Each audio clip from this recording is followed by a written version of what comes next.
10th maths वालों, ये question अगर नहीं करोगे, ये बोर्ड वालों का जीजा जी है। जी हाँ, जीजा जी क्वेश्चन। अगर आपको ये क्वेश्चन नहीं आता तो जीजा जी नाराज हो गए तो बोर्ड का पेपर खराब हो जाएगा। और अगर ये क्वेश्चन आता है जीजा जी खुश तो पूरा परिवार खुश। दामाद जी गलती, हमारी गलती, तुम पूरे मोहल्ले के दामाद हो, लड़ो मत। इतना इंपॉर्टेंट क्वेश्चन है। इस क्वेश्चन में हम सबसे पहले क्या लेते हैं, let n is equal to क्या लेते हैं 1, assuming sequence has only one term, sum of one term बराबर होगी 4 into 1 minus 1 square, sum of one term क्या होगी 4 minus 1, sum of one term क्या होगी 3। इस क्वेश्चन को करने से ज्यादा हमें समझना पड़ेगा।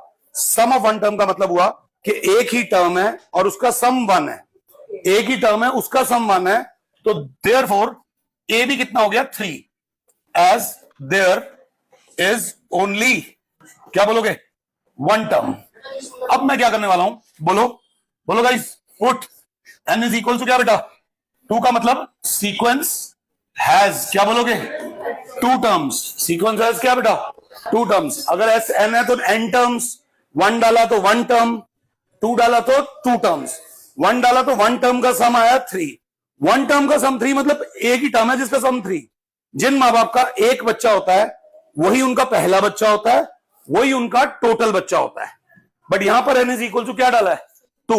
अब क्या होगा, सम ऑफ 2 टर्म्स क्या होगा बोलो, 4 डालो into 2 minus 2 square, sum of 2 terms क्या होगा 8 माइनस 4, सम ऑफ 2 टर्म्स क्या होगा a1 plus a2 is equal to 4। a2 की जगह क्या आएगा a plus d is equal to 4।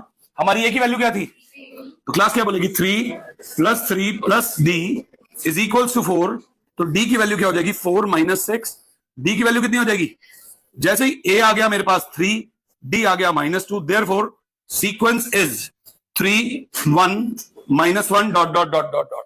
ये आएगा ही आएगा बोर्ड में, प्री बोर्ड में, कंपार्टमेंट में। बहुत इंपॉर्टेंट क्वेश्चन है मेरी नजर में, ये 5 स्टार रेटिंग वाला क्वेश्चन है। Thank you.